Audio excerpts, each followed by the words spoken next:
August 11th, and a sensation. Zelensky is flying to Alaska while Putin and Trump will be deciding Ukraine's fate.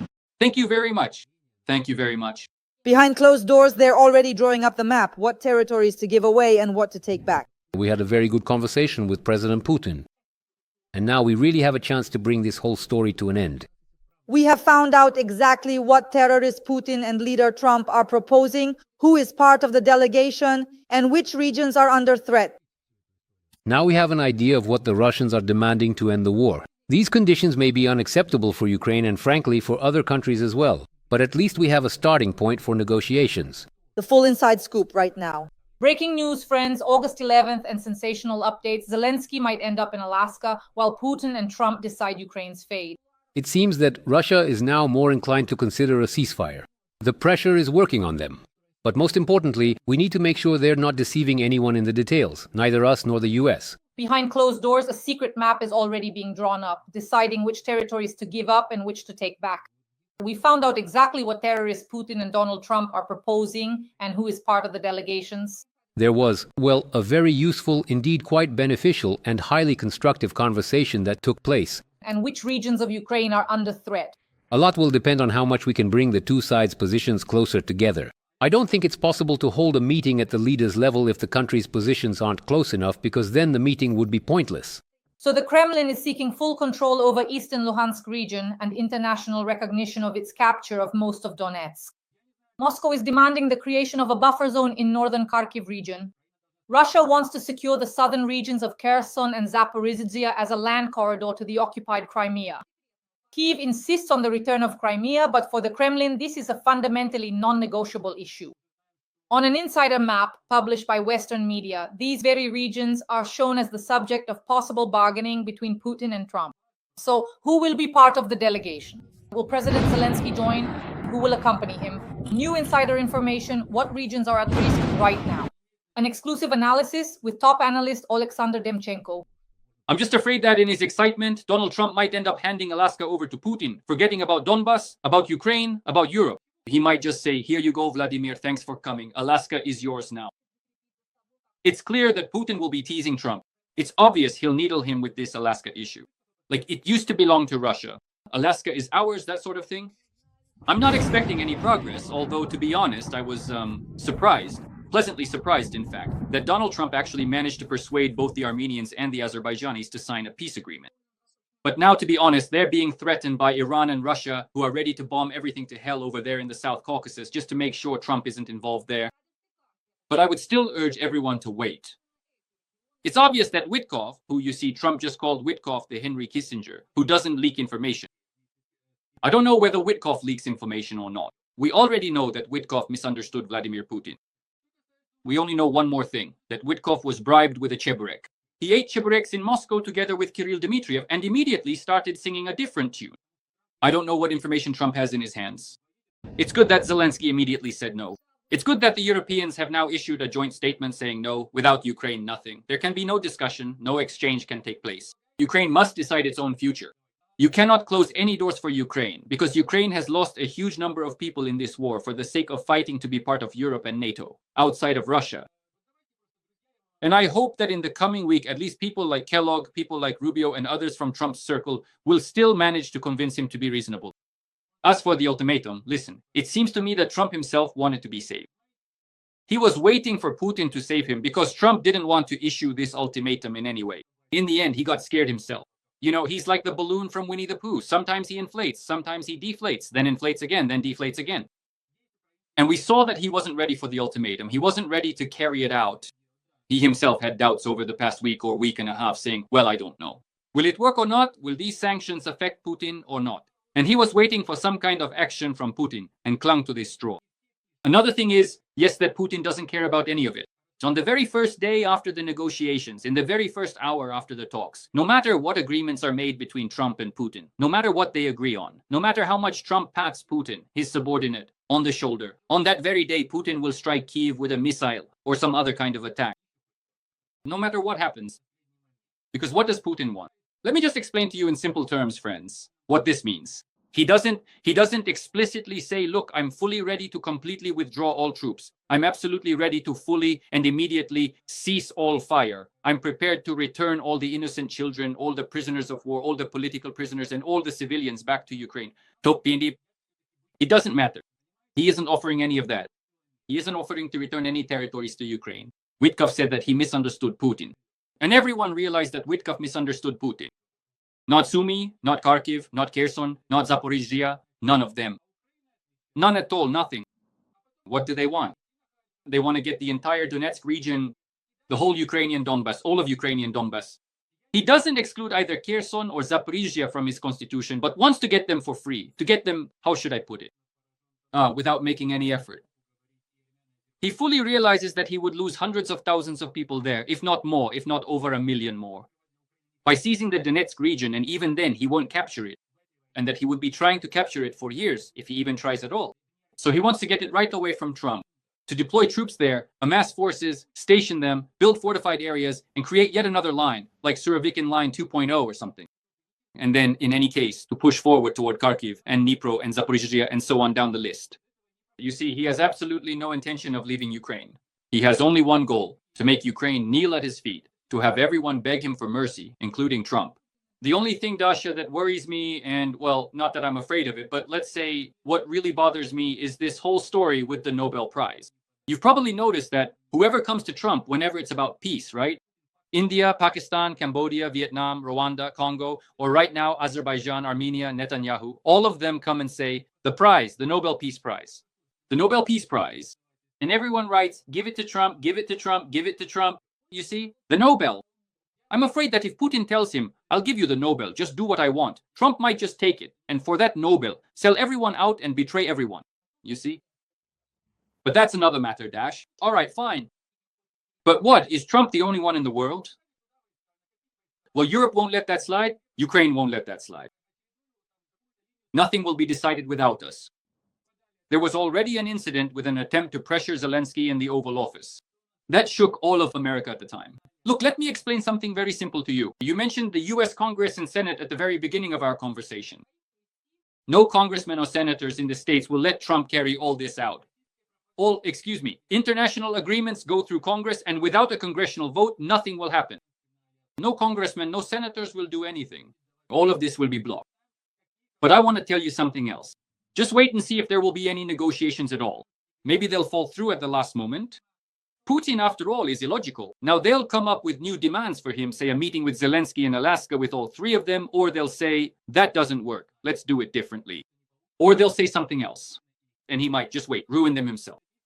Let's not forget that while Vladimir Putin is negotiating with Trump, he's striking Ukraine. We've seen a destroyed bus on the territory of Kherson. We've seen strikes on other Ukrainian regions, on the Dnipropetrovsk region. We've seen strikes, constant strikes on Sumy, on Zaporizhia. None of this stops. He doesn't stop, and Ukraine responds. Look, they fired from those Vatniks into the village, towards the village, into Gash, into Saratov. A strike on the Saratov oil refinery, you see, out of the blue. Something is probably worrying Putin. Otherwise, he wouldn't be negotiating with Trump for no reason. They've been talking about something all this time. They've come to some kind of agreement, and now they want to make it happen. The question is, who will let them? More precisely, who will let Putin? That's the first thing. Second, listen, let's not rush to paint Trump as an enemy of the people or a traitor just yet. Let's see what actually happens. Many people didn't expect him to achieve anything with Armenia and Azerbaijan. There was confrontation there for 35 years. But something was accomplished. Let's wait and see. Sasha, the White House is considering inviting Zelensky to Alaska, according to NBC News. Putin absolutely does not want to see Zelensky at all. As I understand it, in the wet dreams of the Russian dictator, it's about redrawing the world. A one-on-one meeting and then a meeting of three, meaning she. Putin and Trump, no one else should be at the table, and now they're inviting Zelensky. Well, now Reuters has already said that the option with Zelensky is not being considered. One moment it's being considered, the next it's not. Like I said, let's wait and see. There will be a lot of news hooks and all sorts of reports coming up. Everyone is lying. So I want to address all of our entire audience. Friends, everyone is lying. American newspapers are lying right now. Russian propaganda is lying even more so. Everyone is lying. We don't know what's going to happen on Friday. We don't know what's going to happen in Alaska. We don't know what orders will come. We don't know what's on the table. We don't know what's under the table. We don't know what statements Trump will make. We don't know. Just now, there was a meeting between Yermak Umarov and the British Foreign Secretary Lemmy, as well as with the Vice President of the United States on the territory of Vance, on British territory. There was a meeting. They talked about something. Immediately after that, the President's office announced that we had been heard. If we've been heard, that means they have the information. That means the Americans will go into negotiations with this information. But no one has told us that they're going to abandon us, that they're going to destroy everything, that they're going to make deals with Putin and so on. We were told, we'll try, we want to talk, we'll let them talk. It's another matter that this is happening against the backdrop, you see, of Putin's hysterical reaction, his hysterical reaction amid this nuclear blackmail. Have you noticed at all that Vladimir Putin is creating an illusion? He's showing us a picture of the Cuban Missile Crisis version 2.0. Look, the Barents Sea, Novaya Zemlya, upcoming tests on Novaya Zemlya of the Burevestnik nuclear missile, which he was bragging about in cartoons back in 2018 or 2017, I can't remember exactly now. Now they've said they'll be conducting nuclear tests. They say that there have already been unsuccessful tests, that hundreds of Russians, as I understand it, conscripts died there. Some were injured during training, some died, and so on. Next, Astrakhan region, Kapustin Yar, probably Oreshnik. They've closed the airspace there. At the same time, Trump is sending submarines in an unknown direction. 2 of them. All of this is happening against the backdrop of August 12th. Now, very soon, in just 2 days, it will be August 12th, the 25th anniversary of the tragic disaster of the Kursk submarine, which, as Putin put it, just sank. So basically, there's this kind of nuclear, they're stuffing all this information with nuclear overtones. You see, they're creating a crisis, creating a Cuban Missile Crisis 2.0. But it's just an illusion. It's not real. It's not genuine. Nuclear weapons aren't going to be launched anywhere. But they're creating this picture to show, look, we're trying to save the world from a nuclear strike, trying to stop Putin from, so that he doesn't press the red button. He's not going to press it. Kursk region. Ukraine entered the Kursk region, moved in, stayed there, and is still present in some areas. So what? Were there any nuclear strikes? He even changed the doctrine specifically for this, saying that if any drones or missiles come from Ukraine, American or European weapons, he'll press the red button. Did he press it? No. There were strikes, 3 strikes on the Crimean Bridge. Vasily Vasilyevich Malyuk blows it up every single time. I hope, well, not hope, I think, that on the 24th, on Independence Day, he'll give Putin some kind of surprise again. Did anything happen? No. Desantnaya Bay, Pacific Fleet, nuclear facilities. Did anything happen? No. A strange situation in Kamchatka where Russian submarines were damaged. Did anything happen? No. Did he press it? No. But they're trying to sell us the idea that the whole world is being saved from a nuclear catastrophe, which Vladimir Putin will pull off as a stunt. But this isn't a real process at all. It's just an imitation of a process. And these negotiations will probably be even more of an imitation. Putin isn't offering anything. He's not offering to stop the war, to withdraw the troops, or to fully cease fire. He says, maybe for a short period of time I'll shoot less, or I won't fire at Kiev or some other major Ukrainian cities and regions. But the war will still go on. That's what they're talking about. At least that's the situation as of today. But again, Dasha, I just want to say to everyone, let's wait for the statements and positions from both sides. At the beginning, let's wait for the first day, the second day after these negotiations. What will Putin do? Then we'll find out what they agreed on. Let's wait for statements from the Ukrainian side after the negotiations. And I think that right now, both in Kyiv, directly on Bankova, and in European capitals, and you can see what's happening. Rome, Paris, Berlin, London, Warsaw, everyone, Brussels too, everyone stood up and immediately started negotiating with Trump about everything. I think the Americans' position will change dramatically by Friday. A lot will change over the course of this week. And I want no one to panic, no one to freak out, for everyone to calm down, be patient, hold their breath, and wait. Wait, because right now there will be a huge amount of lies. Lies. Because both the Americans are stirring things up for their own benefit, and the Russians are stirring things up for theirs. But that doesn't mean that things will go off track or head in the wrong direction. You understand? After all, no one will make any decisions without us, without Ukraine. And no one will decide anything without Europe either. The world has changed, and now America alone unilaterally can't do anything. Sash, in America, they always call Trump that Trump always chickens out, which means that Trump always backs down. Basically, they're implying that Trump isn't capable of taking serious action. Even now, on August 8th, Trump did exactly the same thing. He backed down. Absolutely impotent actions. And that's me putting it politely. And the Ukrainian public, to be honest, is, to put it mildly, in negative shock. And Europeans are shocked too. They never expected that Trump, instead of imposing sanctions, would make concessions. Everything you've just said is without a doubt true.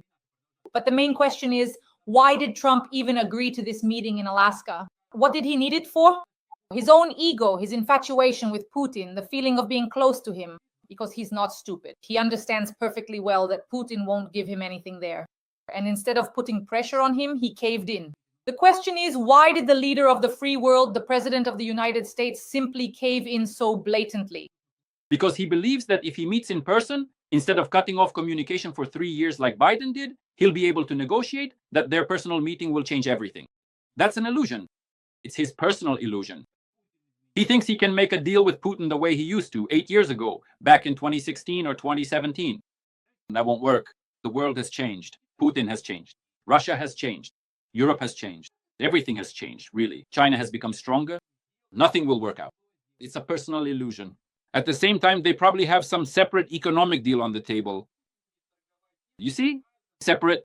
And Putin has probably sold Trump a whole bunch of things. After all, Ukraine, I've always said that Ukraine is a package deal. That Putin will be bargaining with Iran and Gaza, that Putin will be bargaining specifically on the separate issue of Ukraine, of course he will. Putin will be bargaining over Alaska. No, sorry, not Alaska, the Arctic. Putin will be bargaining over trade routes. Putin will be bargaining over mineral deals. Putin will be bargaining over oil and gas. Putin will be bargaining over many things, and especially Putin will be trading with Trump on the issue of whether to move closer to or further away from the Chinese in the future. Putin will be bargaining over many things, nuclear weapons and so on. There's a lot on the table and all of it needs to be discussed. Listen, there was a meeting between Biden and Putin before the full-scale invasion in the summer of 2021. I think it was in August or July, or maybe August, I can't remember exactly, of 2021. They had a pleasant conversation about cyber weapons and cyber attacks. Biden lifted all restrictions on Nord Stream 2, giving Putin the opportunity to build everything and try to launch gas into Europe, directly to Germany. A lot was done, and then what? And he attacked, he launched an assault, and a big war began, a full-scale invasion. And from the territory of Belarus, where Lukashenko said nothing would happen, and from other directions, that is, from the north, south, east, practically along the entire perimeter of Ukraine, almost the entire perimeter. Did that prevent it from happening? No, but they had a pleasant conversation. This time, the situation could be exactly the same. If after 3.5 years of war, Trump still needs to make sure that Vladimir Putin will do exactly the same with him as he did with Biden, well, let him go to these negotiations. But it will be the same thing. Sasha, you brought up a very important topic, Lukashenko and the joint exercises that will take place in the fall of 2025. There is already information about which Russian troops will be participating in these exercises. I found Lukashenko's interview, which he gave the day before, very telling, where he said that Putin would send Trump to hell. He said it just like that. But there is no more public humiliation than when the Belarusian dictator, who is completely dependent on Putin, openly expresses the opinion that Trump was told to get lost and Trump just swallows it. Well, this is just, I don't know, a new scourge of 2025. No one has humiliated an American president like this in a long time. Dasha, even if I say that Putin can tell Trump to get lost, just like Lukashenko did, using the same words as the Russian warship, nothing will change, right?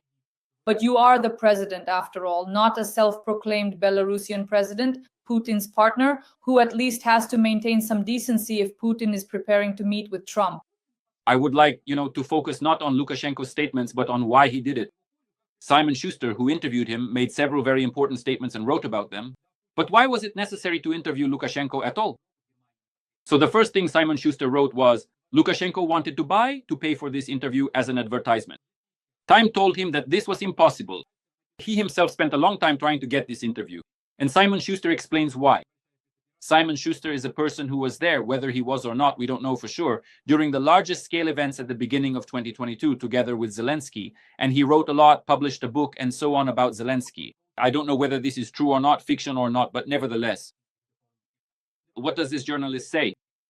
He says that Lukashenko really wants to be a mediator between Trump and Putin, and he is calmly playing this role. And it's unclear, the journalist wonders, did Lukashenko ask Putin, and is this a big special operation to deceive Trump? Or does Lukashenko simply want to wriggle out and get security guarantees from Trump?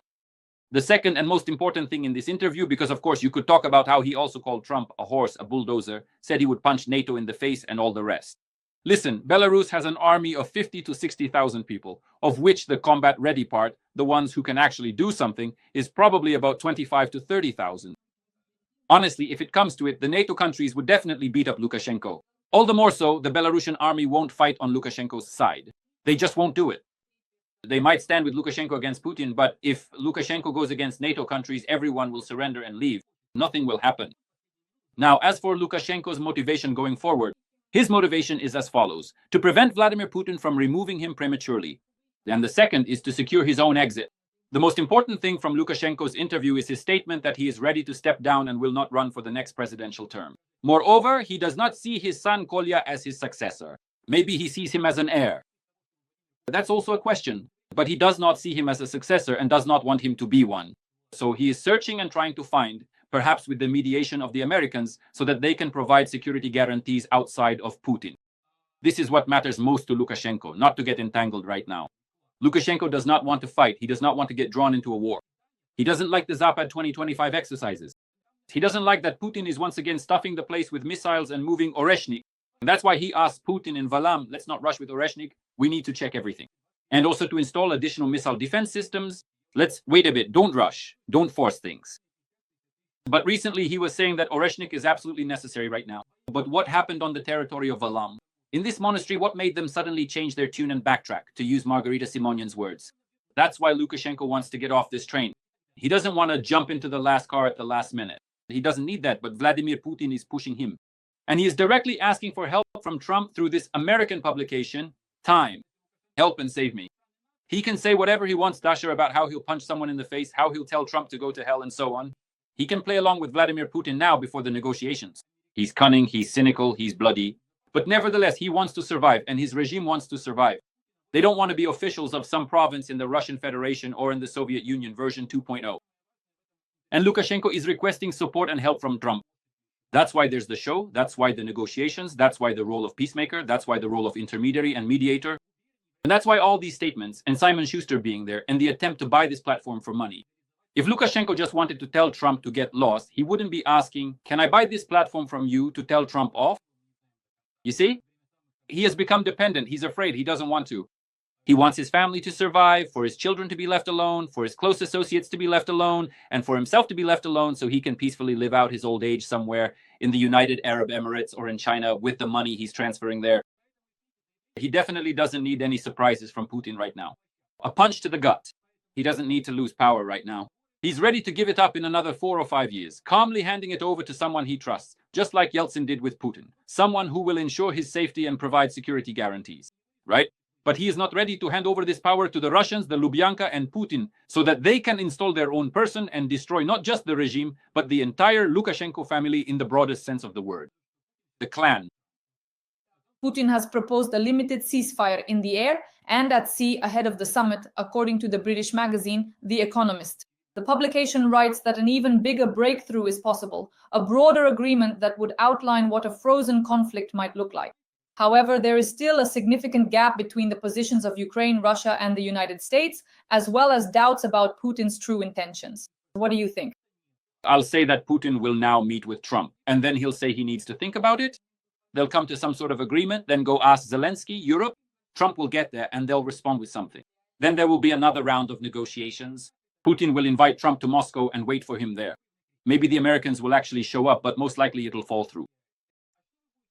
Furthermore, I'm not making this up. This is what Putin's chief diplomat Ushakov says, that the next meeting should take place directly in Moscow. That's what they want. They want to drag Trump to Moscow to legitimize Putin in the eyes of the whole world.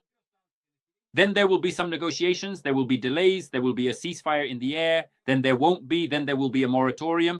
Putin will break it again. This has all happened before. He'll drag out the process as long as his generals keep telling him, just a little longer, we're about to capture everything, as long as the economy allows him to. Let's not forget that they have planned the war until 2026. In 2026, they've scheduled a crisis for themselves, and that's obviously an accurate forecast. And now, in the last 6 months, they need to aggressively and rapidly seize everything they possibly can, or at least try to do so. Putin hasn't cancelled his plans. Let me point out once again, dear audience, that Vladimir Putin will continue his relentless aggression. He will keep killing innocent people, shooting indiscriminately, attacking sovereign territories, pushing the front lines forward, trying to advance his forces, and so on, with no apparent end in sight. There is absolutely no talk whatsoever right now about definitively ending the ongoing war, about achieving a full and complete ceasefire, about significantly minimizing all attacks, about substantially reducing the overall intensity of hostilities, or about actually returning any and all occupied territories back to Ukraine. There is simply no talk about any of that right now. All that's being discussed is fiction, you understand? It's just fiction. There are attacks at sea and there are missile strikes. So who benefits from this? Look, Dasha, right now there are strikes on oil refineries every single week. Very often throughout the week, we see constant attacks. Sometimes it's the Rostov region, sometimes Krasnodar Krai, and now it's the Saratov region, right? There are attacks on oil refineries. A fuel crisis is brewing in Russia. The prices there have already reached record highs. Already. There have never been such prices for A95 or A92 fuel in Russia before. There just haven't been. A ton costs 80,000. That has never happened before. The price has jumped by 30%, by 30 recently. This means they're in trouble. And what are you going to do with expensive fuel? You'll have to choose either for the war or for the civilian population. And what will the civilian population do without fuel? And how will this affect the ruble's value, its devaluation? How will this affect tariffs? How will this affect utilities, medicine? How will all of this affect things? I'll tell you how it will affect things. It will be a colossal blow to Russia's economy. Putin needs to stop this. Putin needs to stop the strikes on the airport system, on the railways, so that logistics can function properly. Putin needs to stop the strikes on the oil refineries. Putin needs all of this. Of course, he needs things to be quiet at sea as well, so that the Black Sea Fleet isn't completely destroyed, so that the Crimean Bridge isn't blown up right now, so that there are no strikes on Crimea. Of course, he needs this. Of course, he needs this. Well, what else? He doesn't have enough forces and resources to defend Crimea, and by the way, to defend the occupied territories of Ukrainian Donbass. He has moved all the weapons and armaments from there to the territory of the Ukrainian peninsula, the Crimean peninsula, just so that something might work out for him there. Of course, he needs this, and right now it benefits him. He will talk about this. Will Trump go for this? Will Putin convince Trump of this? What will he try to sell him? Will Putin declare that he will give Trump the Nobel Prize? Will Trump agree? We don't know any of this. We don't know any of this at all.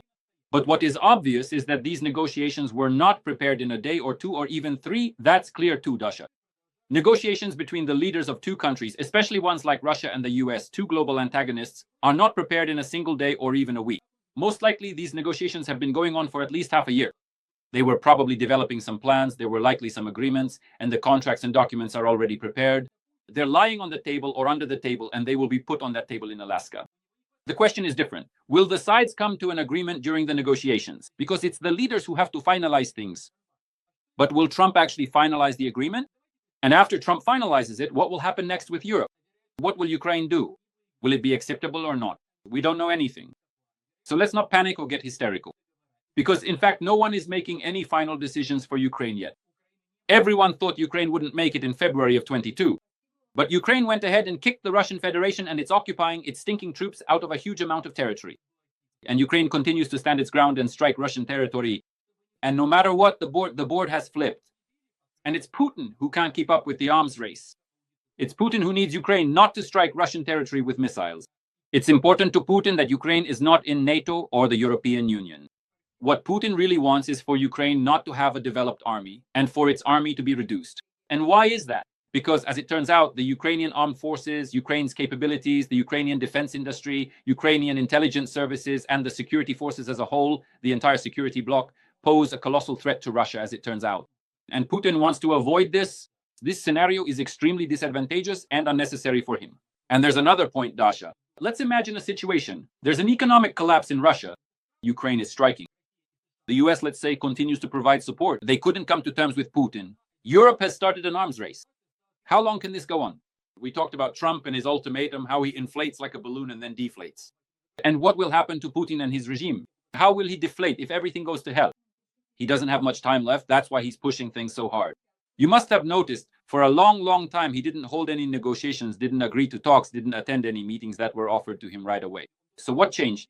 Apparently, the situation has become unfavorable for him.